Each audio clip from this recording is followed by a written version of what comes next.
Welcome to Focus Today. I'm your host, Perry Atkinson. Well, earlier, our own Steve Johnson had a chance to talk to Kevin Sorbo to discuss, Christian culture in Hollywood and his involvement in some certain films. I think you'll find their time together to be pretty inspiring. Let's join Kevin and Steve now. Well, welcome to Focus Today with our special guest. He's a guy that if you have seen like a lot of Saturday morning TV from years ago, as well as movies in the theater now, then you'll know who Kevin Sorbo is. And he's with us today. Hello, Kevin. Good to have you with us. Good to be here. Thanks for having me on. You know, I noticed you're from Mound, Minnesota. I am. And you also went to Moorhead State, right? I did. My whole family is from Minnesota, except for me. So I'm kind of familiar with that whole region there. And where are they from? Reamer, Walker, let's see, Yeah. Crosby, Ironton. Does that sound familiar? Yeah, I know all those places. Yeah, I grew up about 30 miles west of Minneapolis on the beautiful shores of Lake Minnetonka. And my little town of Mound, we were home to Tonka Toys. Oh, I didn't know that. Well, Minnetonka, that makes sense. There you go. So now that's you got a little trivia. The thriving metropolis that it is. Well, I want to ask you first, first of all, if you know the movie Hercules, then you will know Kevin Sorbo. How many years was that? Started in 95. How long was that going? It started in 93. We did 5 2-hour movies. The 1 hour series started in 95. So we did 5 2-hour movies, and we did 6 seasons of 1 hour episodes. Now, you've done a whole lot since then, but that's probably the one where most people start with, saying that's where we started. But I got a pretty big following with the Gene Roddenberry crowd. I did a series called Andromeda from 2000 to 2005. So we did 5 years on that one, and that was Gene Roddenberry's first series he created after Star Trek. He wrote that way back in 1969. And when I was wrapping up my 7th year on Hercules, I started right in the year 2000, right in doing Andromeda for 5 years. So was that kind of taking off from the Andromeda Strain, the movie? No, not at all. Nothing to do with it. Andromeda is the closest galaxy to our own, and it was just but nothing to do with Andromeda Strain whatsoever. Just the name. Well, you'll probably also know Kevin from God's Not Dead, which was huge at the theaters. Were you? Let me just ask you: were you a little surprised by how well that was taken? You know, I think we all were. I think we knew we had something, a very good product. We knew that. We knew it had a great script, had a great team, great acting, a lot of actors working with, a great production team. PureFlix, I've worked with a number of times before. The first movie I shot with them was a movie called What If, which I highly recommend to people. Please go check out What If. It's with Christy Swanson, John Ratzenberger, Debbie Ryan plays my daughter. People are going to know those names. And I've just had a relationship since with PureFlix. They're based out of Scottsdale. They do they're number one in the country with faith-based and family-friendly movies in terms of distribution and shooting those. And we knew we had something good here. We just didn't know how good, because it really was word of mouth. It was people out there that are watching right now and that made this movie as big as it was, because it started on a $2 million budget, made $63 million. Wow. Stayed in theaters for 3 months, and now it's out on DVD. So please go check it out. Walmart, Target, eBay, wherever. Amazon, Netflix, wherever, it's out there. Yeah, you know, this does seem to be kind of, for whatever reason, the era for some of these faith-based movies. And you've got one coming out I do want to talk to you more about in our next segment called Let the Lion Roar. So just kind of use that as a teaser. You're done with that? When's that coming out? It's done, and it's coming out right now. So people can check into that. All right. Let's back up a little bit, though. Let's talk about from Mound, Minnesota to Moorhead University to Hollywood and where you are now. Talk a little bit about your faith walk from all of these areas, because you've been involved in a whole lot of stuff in Hollywood. If you go on imdb.com, it's amazing to see all the things you were involved in. How did you get to the point where you are now? And I realize that's a totally unfair question, but I'm going to ask you anyway. Well, thank you. I've got a book called True Strength. I want to give True Strength a plug. Go to truestrengthbook.com, and you can get information in there, because it's sort of an autobiographical book that's out there, also dealing with something that happened to me on Hercules, and we'll get to that later. But I came out here. I went to college, went to Moorhead State University in the Fargo-Moorhead area. So I went even further north, even though I hated Minnesota winters. I love the rest of the season, but you guys can keep the winters. I've always said California has its problems, but weather's not one of them. But I didn't move out here right away. I went to Dallas, Texas for a while. I was in a theater group down there, and I started doing some commercial work, print work. I went to Europe to spend 3 months with my girlfriend. Ended up staying there for 3.5 years. Finally moved to LA, and I booked my very first commercial audition. My first audition period I booked in LA, so I'm very fortunate that way. And that was a commercial I'd shot in Sydney, Australia. So I went to Sydney to shoot for 10 days. I ended up staying there for 6 months. So I finally made it to California when I was almost 27 years. I took these 5 years off to sort of travel, 5.5 years off to be around the world. And, I just got involved in acting classes. I didn't know a soul out here.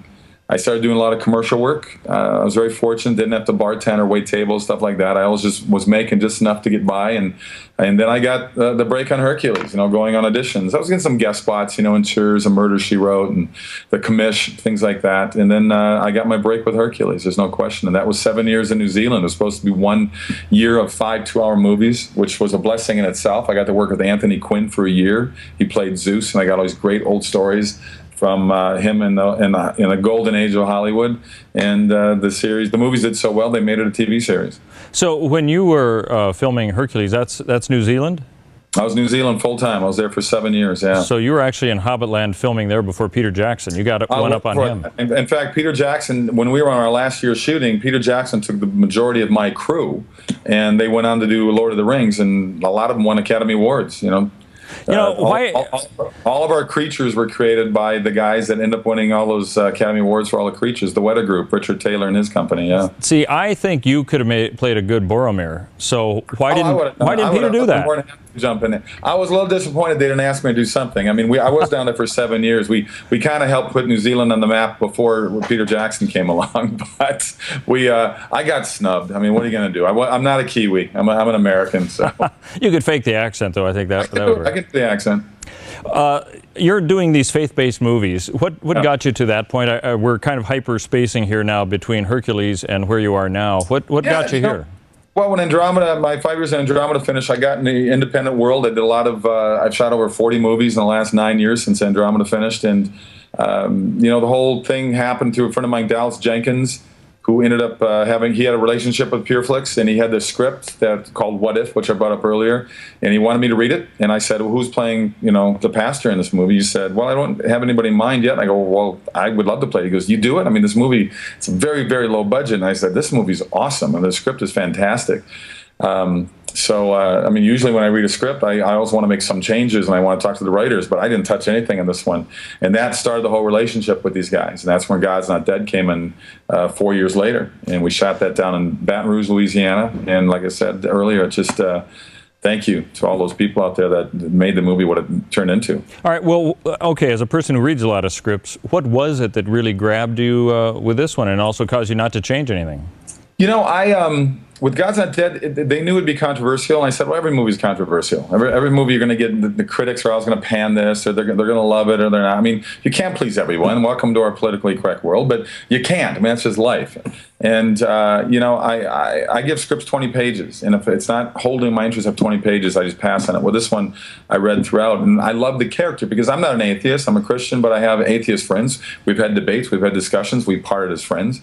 But here's a character, and I know family friends, and family members and friends that have gone to college and been persecuted by their college professors just for having a faith. They find out that they're Christian, or they believe in God, or whatever they may be. They can be Jewish who believe in God, and they just get attacked for their faith. And I found that kind of interesting. I find it amazing that I've seen these atheists on Fox and CNN, and they have foundations, and they have groups, and they have clubs, and they're so angry. They're so filled with hate. And I'm always, on one hand, I feel sorry for them. On the other hand, I kind of laugh at them. I'm going, how can you get this upset and this angry about something you don't believe in? I never understood that logic. There's plenty of things I don't believe in, and I don't care if someone else wants to believe in it. I don't get upset and form a club about it. So I base that character on those people that I see on these television shows. Let's talk about the point then that you became a follower of Christ. Was that something that was at a young age, or was that later on? Yeah.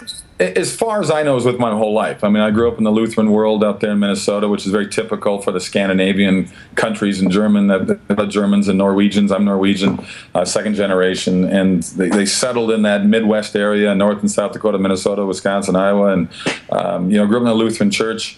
But I think when I was 14, I went and saw Billy Graham speak in St. Paul. It was outside. It was like 100,000, 200,000 people. It was amazing. And I think that was at an age where I was starting to really not question my faith, but just sort of maybe understanding more about religion and faith and belief, and that sort of cemented it for me in terms of realizing that the world wasn't created by me. There's a much higher power involved in all the stars, and you look at a flower, you look at the stars, and you look at the moon, you're going, well, wait a minute, okay, this didn't just happen. Something actually made it happen, and that's something we've given a name to as God. Given what you said about some people, forming their own organizations against something they don't believe, I think that's an insightful way of putting it. Were there any difficulties that you had in Hollywood because people who may have known your faith and the roles that you were trying for, and maybe were you overlooked at all? Do you know anything about that? I'm also like an independent voter, probably more conservative than independent, but I've voted on both sides of the political fence, and anything right of left in Hollywood, even if you're independent, you're sort of ostracized, you're sort of attacked, which is another thing I find funny for an industry that screams for tolerance and screams for freedom of speech. But it's pretty one-sided, actually. The hypocrisy pretty much rules here in Hollywood. I'm grateful for what Hollywood's done for me. I've worked my butt off to get to where I am. They owe me nothing, but I find it kind of sad that there's such an anger towards people that have a faith. Hollywood is run mostly by the Jewish community, and I believe Jews believe in God. So I don't know. It's weird. It's a weird sort of attack on. Look what's going around the world right now, where Christians are being crucified in Nigeria, in Egypt, and churches are being burnt down. And you look what's going on in Iraq right now, where the Muslims are beheading their own people because they're not Muslims, that they're Christians in Iraq. And there's no uproar over that, which is strange to me. It's strange that. That you don't see a lot of things in the news about it. That the mainstream media keeps that out of the news, and I don't get it. I wish I had the answers for that. I don't understand why there's so much anger. But as someone said, angry people are going to be angry, and there's not much you can do about their anger. Yeah. You know what? I want to get into the new movie that you got coming out here in just a few minutes. We're going to take a break here. I want our listeners and viewers to know that we're talking to Kevin Sorbo of, a whole plethora of movies that he's been involved in. You've known him for Andromeda as well as the whole Hercules series, and you saw him in God's Not Dead. He's got a new movie coming out just about now called Let the Lion Roar, and we're going to continue our discussion with Kevin Sorbo coming up right here on Focus Today. Hi, I'm Paulina, and I work at theDove TV. Did you know that when you support theDove TV, you have a profound impact, not only in our community, but around the world? It's your continued support that takes the inspiration and hope in the programs we produce and makes them available to the thousands of people who are watching these videos online every week. Help bring encouragement and hope to our valley and beyond by making a secure online donation today at our website, thedove.us.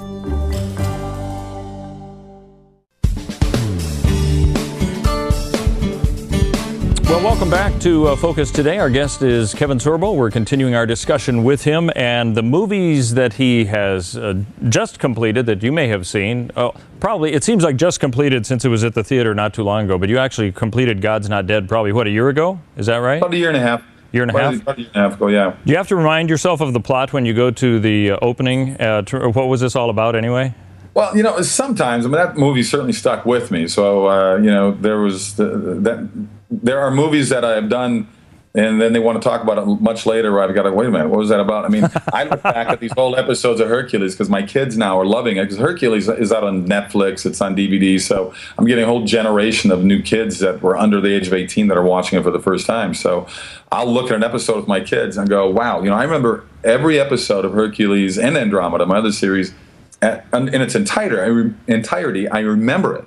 But you get the scenes, I'm going, wow, that's me talking, but I have no recall of me doing that scene, so that's a little scary in itself. But so you do have to kind of remind yourself. Well, when you see your kids watching it, what is their reaction? Are they saying that's Dad, or? Oh no, they love it. Because we homeschool, so I travel a lot. I'm on the movie sets, a month here, 6 weeks there, wherever it may be. So they get to travel a lot. So they've all grown up on a movie set, so they understand the making of these things, but. When they see me, they think it's pretty cool. I got 2 boys and a girl, and they're My oldest just turned 13. My other boy is 10, and my girl's 8. And they think it's pretty cool that that I played Hercules on TV. So, do you have any possibility that they're going to follow you in your footsteps? Oh, unfortunately, my 2 boys are already taking acting classes. Really? So it's like, well, and I kind of knew that would happen when they sort of see, what it's like to be in a set, and they like it, and they're. They have a lot less fear than I do at that age. When I was, 10 years old, I certainly wouldn't have gotten into an acting class. I sort of knew I wanted to be an actress by the time since I was 11, but I think I was fearful of even attempting to make that effort. So.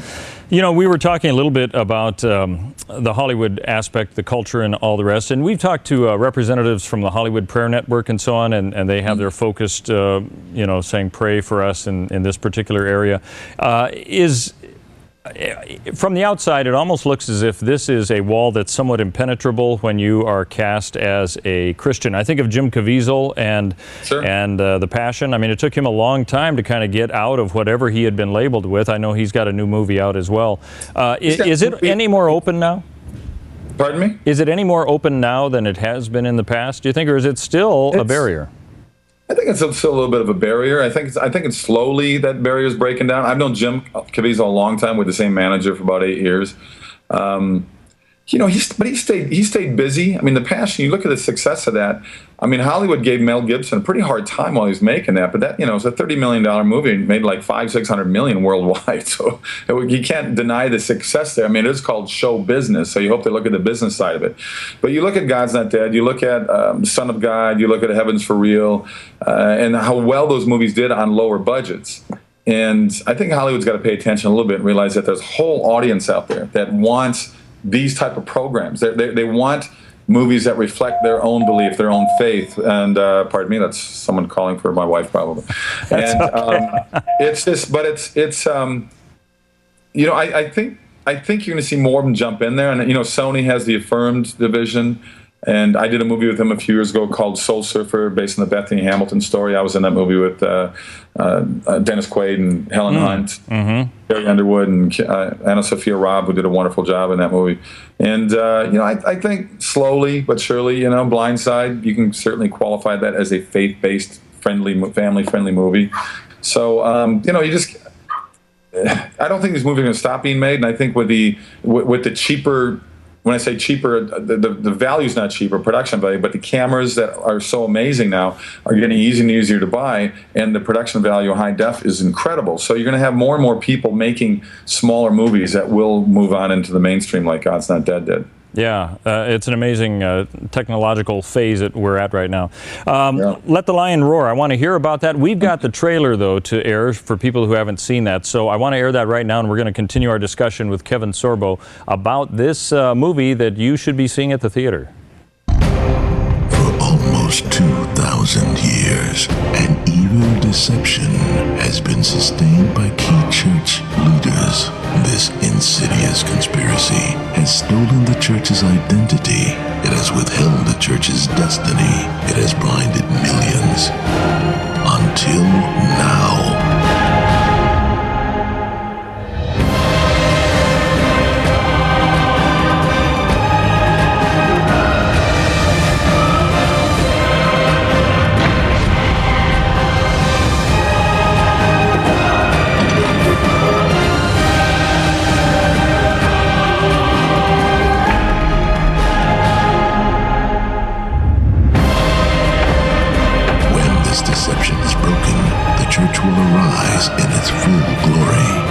Deception is annihilated, the church will be one.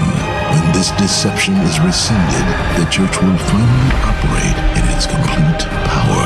All of this will take place once the ancient conspiracy is fully revealed.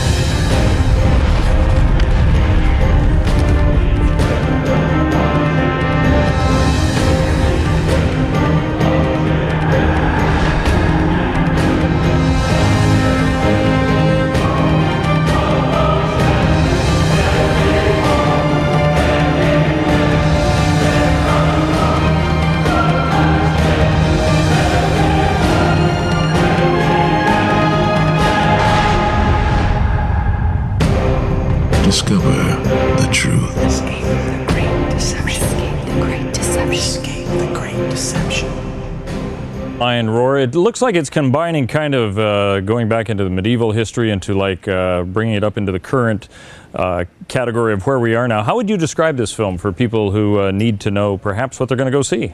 Well, I think it gives a very interesting history of how the church was formed and how the church went off to a different track that it probably shouldn't have gone on.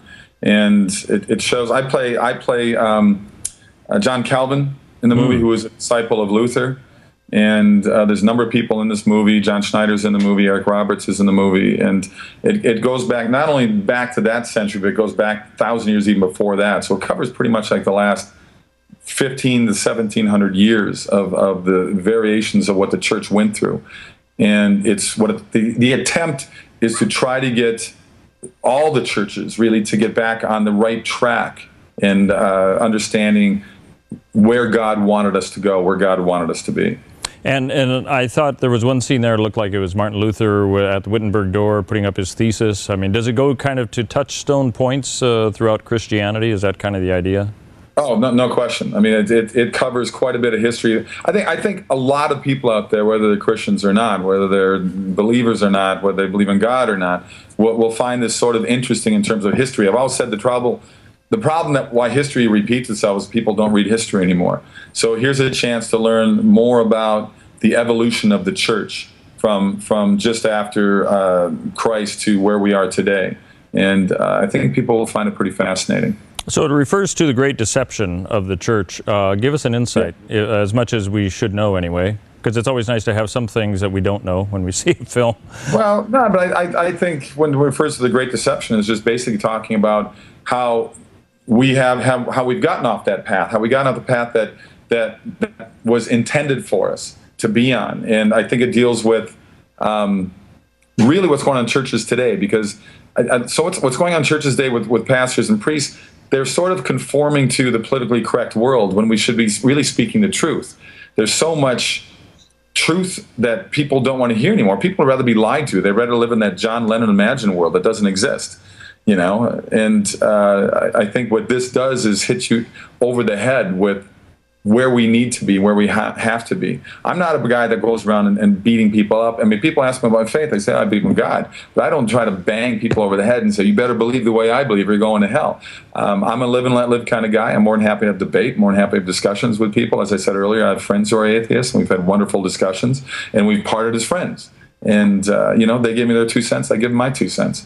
And this movie is really another example of giving 2 cents of what we need to come back to, which is common sense. Well, it sounds like this is a kind of film that's going to create some discussions even among Christians, perhaps, who didn't realize they had a difference of a view. And in what way? Do you think is this a faith-changing film, do you think? I think it can be, certainly. I mean, you know, like you said, when you do movies, you do things that deal with politics, deal with religion, you're always going to get people in an uproar that are going to disagree with it. I mean, look at the different. What this deals with is you look at the different factions, all the different places have gone off to form their own religion, and everybody thinks their religion is better than somebody else's religion. And I think that's what causes a lot of anger in the world, and I think it's even caused some wars in the world. So this is more of an accurate historical portrayal of what happened within the church system to get to where we are today with so many different religions.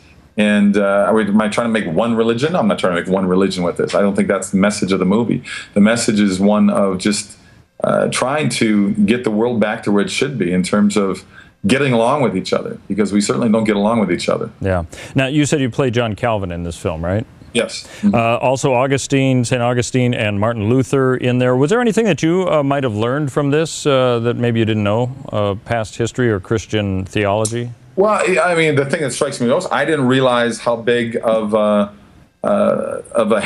hater of Jews that Calvin was. But that's kind of where Luther was coming from as well. And I think that was one of the problems of the movie that it's good that it deals with, to show where these people went wrong. Because the reality is Jesus was Jewish. Yeah, so it's interesting to see what Calvin learned from Luther and sort of carried that on with his own anger and hatred towards Jews, which was obviously quite wrong. Now, let me ask you a little bit about the style of this. I've only seen the trailer, but it looks like it's a different kind of a feel. Was this done before a lot of green screen, or how was the filming done? The style looks a little different in the trailer anyway. Was there anything unique? I think that was designed on purpose. There's certainly green screen, there's animation, there's 2D, there's 3D animation. So I think it was a style that that they wanted to put within the movie, just to make it's sort of like a documentary as well, just to sort of make it more interesting to look at instead of just following the same formula. Well, that's fascinating. Okay, Let the Lion Roar. It should be out just about right now, and yep. It looks. It says at 91 special effects shots. We'll have to count them all. We'll have to see about that. What do you have coming up? I know a lot of actors like yourself. You've got stuff that you've already done. It's in post production. All the rest. What's happening with you? Yeah, I've gotten from PureFlix again. I've got straight to DVD. It's a third part called Revelation Road, which will be out this fall, and I've got a movie coming out in theaters called The Secret Handshake, written by Howie Klausner. Howie directed as well. Howie was also the writer of a screenplay that was up for an Academy Award called The Space Cowboys with Clint Eastwood and Tommy Lee Jones and the late James Garner. Wow, I forgot about that one. I actually like that one. It's a good movie. It's a good movie. So. Well, that's good. You know what? I have a feeling we lost Kevin right there, but oh, you're still there, Kevin? I think we may. Channel? Yes. Go ahead. We just lost you there for a moment there. You were saying after Space Cowboys, what again? I've got 2 more movies coming up that I'm shooting later this year, and one's a family comedy. Another one is a family sort of drama dealing with the rodeo world, and then I've got a lot of speaking engagements coming up. Like, people can go to kevinsorbo.net to find out when I'm speaking. I've got a book that's out. That's what I'm speaking on, called True Strength. So people, please check that out. It deals with the 3 strokes I suffered on Hercules and my recovery from that. So if you want to find out about that, that's a shocker for a lot of people. But I had an illness that took me a while to recover from. Wow, that is amazing. Good. Well, I'll tell you what. Maybe we'll get you back for another segment once one of your other films comes out. We'll kind of put that on hold. Kevin Sorbo, our guest, of course, involved in a whole lot of things, Hercules, as well as you may have seen him in God's Not Dead and upcoming Let the Lion Roar. Thanks for being with us. My pleasure. Thanks for having me on. All right, well, we're going to go from movie to politics. What's the difference? Anyway, Dave Dotterrer is in the house. We'll talk to him coming up next.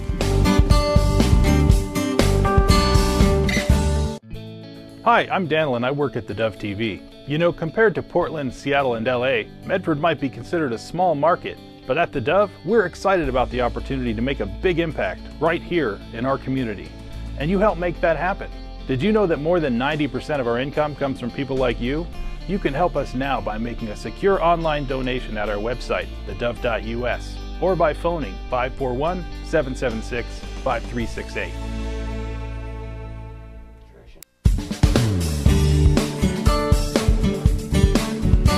Welcome back. Well, it's always a delight to have with us Dave Dotterrer. He is a candidate for state senate here in Southern Oregon, up against Alan Bates. And I just also would like to extend the invitation to Mr. Bates. Come on, Alan, come on the show and let's chat about the issues. And so you're always welcome to do that. Alan, Dave, good to see you. And I know it's been hot and heavy, and now you're down to crunch time, about Absolutely. 70 days away. Absolutely. How's it going? Going good. Been to just shy of 9,000 doors already. 9,000 doors. And I want to say that several people have said to me, hey, saw you on KDove, and they appreciate that. So well, that's great. Good. That's great that they've done that. Talking to 9,000 doors, at least knocking on 9,000 doors, talking to over 9,000 groups of people, what's the key issue that keeps bobbing to the top? Jobs. Jobs. It's the economy, and it's the fact that if you look at Southern Oregon compared to the rest of the state, what you'll see is, as the Oregonian points out, you know, the rest of the state is slowly pulling itself out of this recession and doing okay, mediocre, but okay. But we're still going downhill. We're still losing jobs, and we're finding ourselves with, for example, wages 20% behind the rest of the state. And that's just got to change. And the state government needs to take that issue on, because you're really seeing the state economists talking about we're creating 2 economies in this state, the rural economies and the urban ones. The urban ones are doing okay, but you start looking at the rurals, and it's not good. So what can the state do to help? Well, there's a couple of things. If you talk to small business, and it's the small business folks that are behind my campaign, because they know that Southern Oregon is a small business area, and that's where the jobs are. And when you talk to them, they'll tell you that this is not a business-friendly state. It's, for example, the permitting process. If you want to get a permit, you got to go to 5 or 6 different agencies. None of it's coordinated. And through the years, the legislature has written different statutes and different laws, and the agencies are trying to implement those. They're not working together. The real leadership would be it would be the legislature taking hold of that issue and saying, okay, we're gonna address this issue of, if I want to get a permit, how do I walk through that process? How do I make that so it is business friendly? Because the whole idea is to make sure you meet the regulatory requirements, not to put people through this meat grinder. That's not the point. That's one issue. And one other thing I would mention too is that if you look at where the state of Oregon is putting its investment, say the lottery funds that are meant for economic investment, if you look at where that money's going, it's not coming to Southern Oregon. It's not going to the rural areas. You're seeing, for example, $12 million of lottery funds going to the Eugene bus system, and they claim that that's economic development. Well, that's great if you live in Eugene, but that's not helping us down here. That's an example. Well, we're seeing somewhat of a turnaround in the real estate market, but we're not seeing the growth in jobs. And yet, of all the places in the state of Oregon, Southern Oregon is still one of the most desirable places to live. Absolutely. So we got a problem here. We really do. And I can tell you, the regulatory regime that you see that hurts small businesses hurts places like Southern Oregon more than it does anywhere else. It has a bigger impact. You talk to the business people, and they'll just tell you that. If you're Nike, and you've got lawyers, and you've got this big staff, you can address these regulatory issues. You may not like them, but it's a problem. But you can work your way through them. But if you're a company that's 2 people in the headquarters and 8 employees, you have to work through the same regulations that Nike does. That just doesn't fit. We got to figure out a way to do that better. Can the state get involved with counties and municipalities on creating some kind of business growth zones, even if it's a temporary thing, deferred rates? You can do that. Sure, you can do that. We ought to take a look at those things. Those things have been done by other states, and we have some economic zones that have been put together. They've been marginally successful. We don't do that in any, how should I say? And it's very ad hoc, And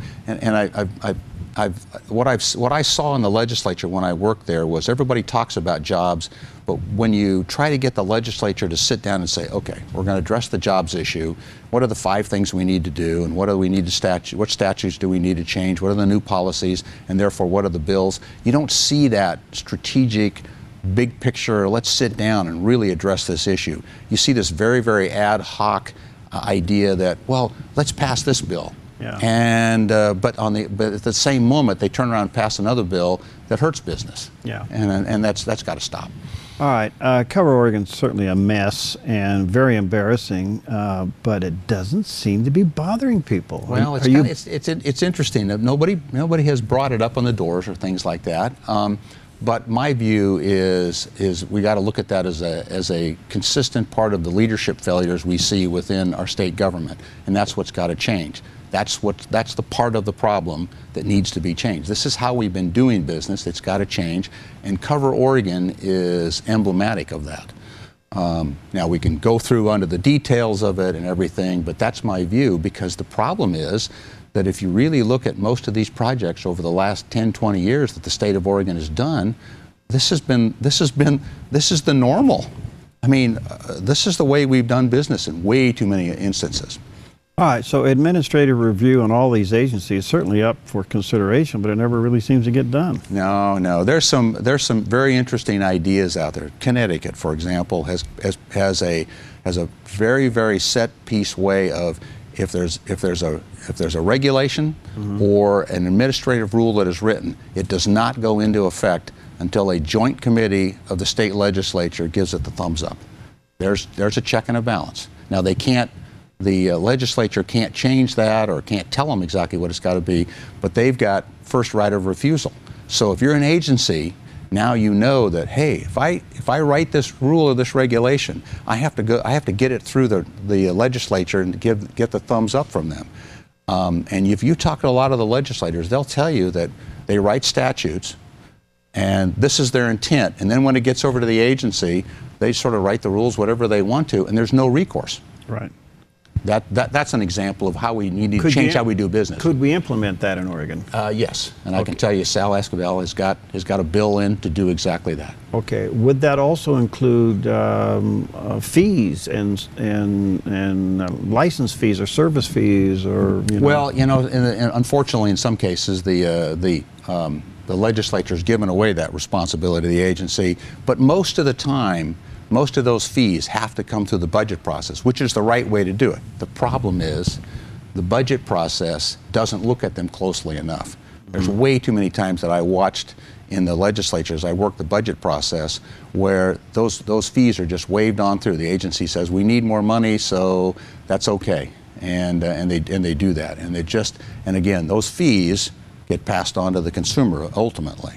Wow. That needs to be tightened up too. What else are you hearing from the 9,000 doors you've knocked on? I do hear from some people who are fed up with the political process that are saying, a pox on both parties and things. And I'll talk with them and talk with them and say, people will often say, well, the process is broken. No, the process isn't broken. What's broken is the people in the process, and that's what's got to change. If you want to change, the founding fathers put together a great process, and we use that same process in this state. Right. We don't want to change that process. What we want to do is you need to change the people that are working in that process.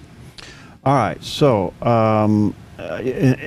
how do we get voter participation? Because I think people are so disgusted and so tired. But at the same time, if we don't get people voting, it gets worse. It does get worse. It really does. And I think what people need to do is listen to the candidates and say, okay, this matters. Mm-hmm. There are times when, and I've done this, and probably you have too, where you look at a particular race and you go, I'm not really particular. I don't know where I'm going to go on this, but I have always voted because I can't bring myself to leave one of those little bubbles empty. You know what I mean? Because one way or the other, it does matter. And even if I don't particularly agree with either one of them, if it's just even a little bit more for this guy, I go, it's better than the alternative. Okay. That's what you got to do. Well, Dave, best to you. And again, people who want to get more information about you and your campaign, what do they do? DaveDotterrer.com. DaveDotterrer.com, and I'm sure we'll see you more between now and Election Day. And you only got another 1,000 doors or more to go, huh? A couple thousand, more than that. Maybe 3,000. That's to you. Thanks for coming in. Thanks a lot. We'll be right back.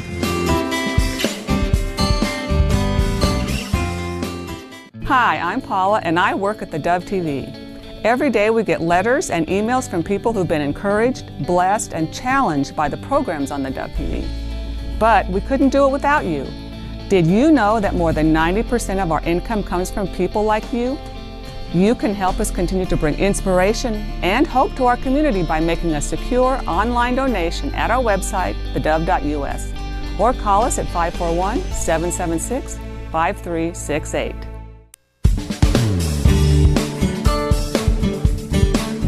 Okay, we're back. Well, what about raising kids that other people want to be around? Well, now there's a book title for you, and that's exactly what we're going to talk about. We're delighted to have with us right now Richard Greenberg. He's the father of 4. He's a blogger and the author of Raising Children That Other People Like to Be Around. How you doing, Richard? Good to see you. I'm good, Perry. Thanks for having me on. Good to be seen. Yeah. Yeah. And this side of grass is always good, isn't it? Yeah. Good to see you. Well, listen, what made you take this on? Well, I saw a lot of kids who were disrespectful and misbehaved, and it sort of drove me crazy. And I said to my wife, how can parents allow their kids to behave like that? And she said to me, I just think they don't know what to do.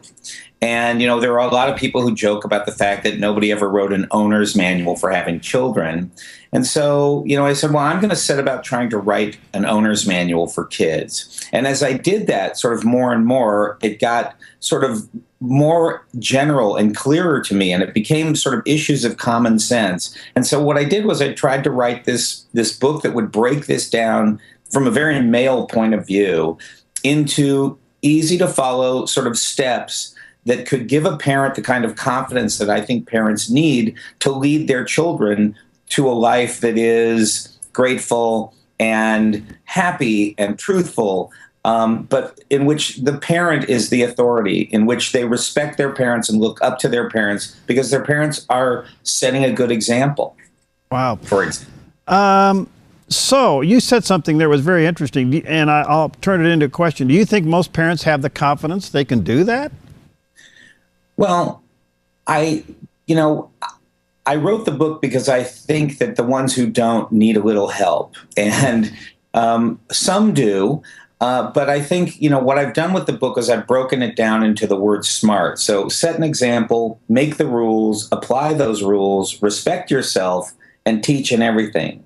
And part of setting an example is looking at the way that your parents raised you and saying to yourself, what do I want to repeat and what do I want to avoid? And that confidence-building conversation that you have with your spouse is basically about deciding what your values are. What really matters to us? Does it matter that my bed is made every day? Does it matter that I get straight A's? Or does it matter that I'm truthful, I'm respectful, I take responsibility for my actions, and that I'm grateful for the things I have in my life? And if you look at those general rules or expectations that you can have of your children, then a lot of other things fall into place. And it becomes an easier litmus test than, oh my goodness, I've got to get them to school, and if they don't do this, it's a much more general overview than the day-to-day anxieties that a lot of people carry about, will my kid be popular, whatever those things are. We worry about those, but that isn't really the core of what being a good parent is about.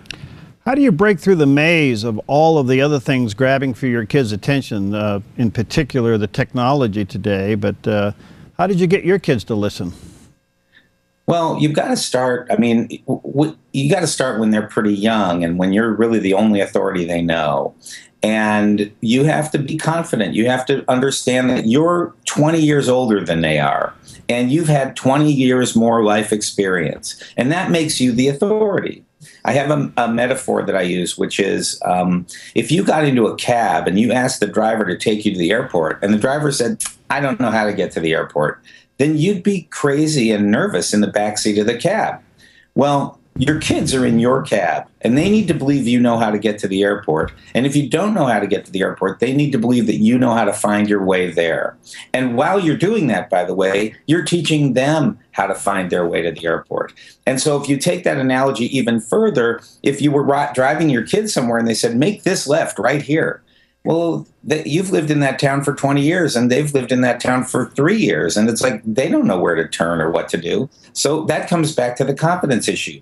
I know how to get us where we're going. Believe in me, and I will get you there. And as they grow older and you adjust to what's going on in their lives in terms of what is appropriate behavior or what your expectations are, and I'm really talking now about teenage years and the distractions that you mentioned, the phone and the internet and all of that, you need to carve out this sort of period of time when there is none of that. We used to have no phones, no television, no anything at dinner time. When we sat down for dinner, it was dinner. That's what it was about. And we encouraged conversation in the family, and we promised everyone at the time that this was a privileged conversation and that anything said at the dinner table could not be said outside of our house.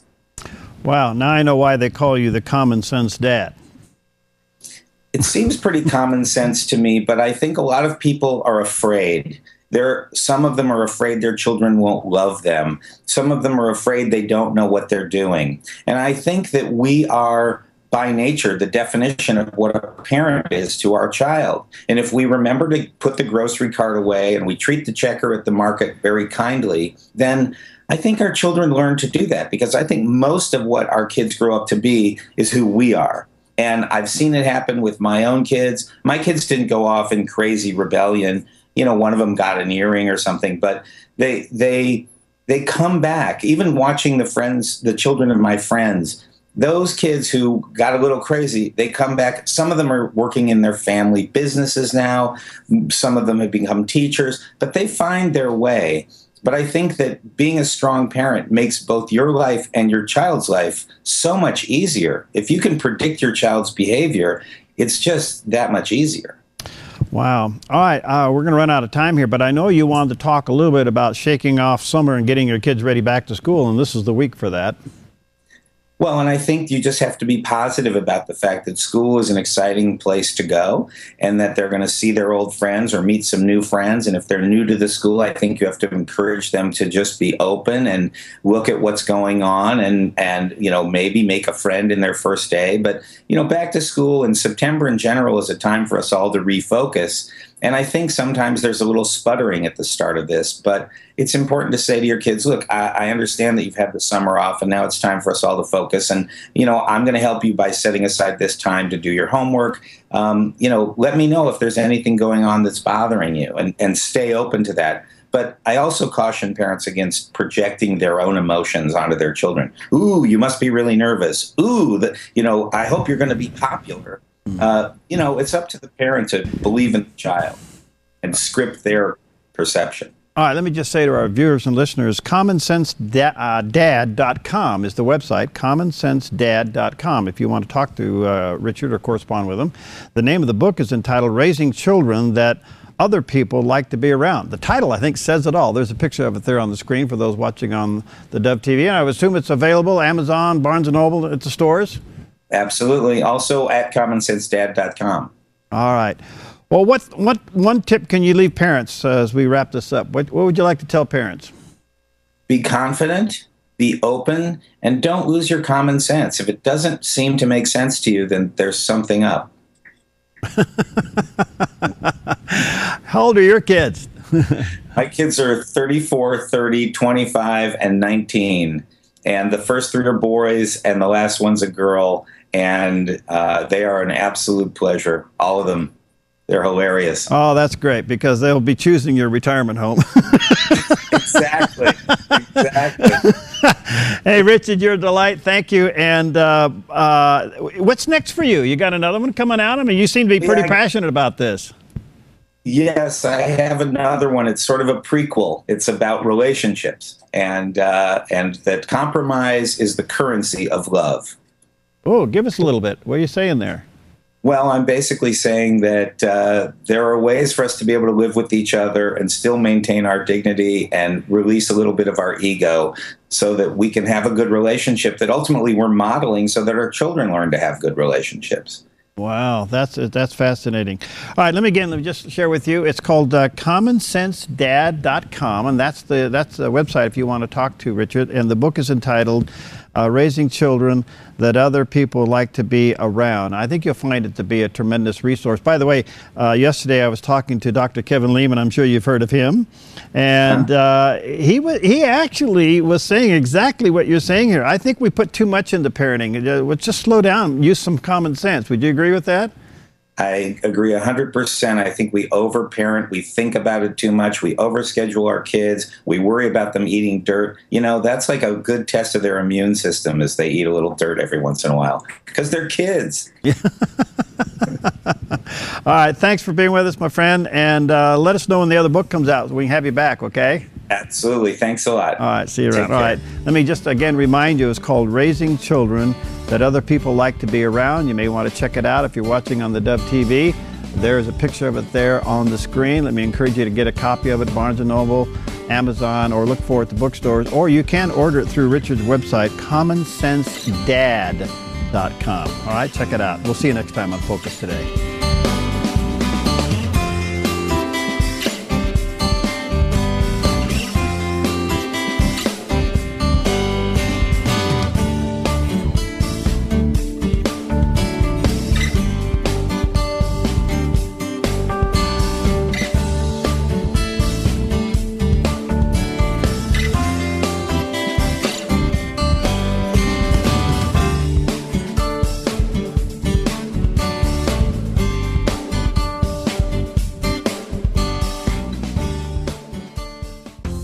Hi, I'm Jim and I work at the Dove TV. Every weekday between 6 and 8 a.m., our award-winning news and sports team bring you the best morning show around. It's live, it's honest, and it's a whole lot of fun. And you help make it happen. Did you know that more than 90% of our income comes from people like you? You can help us continue to air local programs that share your voice by making a secure online donation at our website, thedove.us.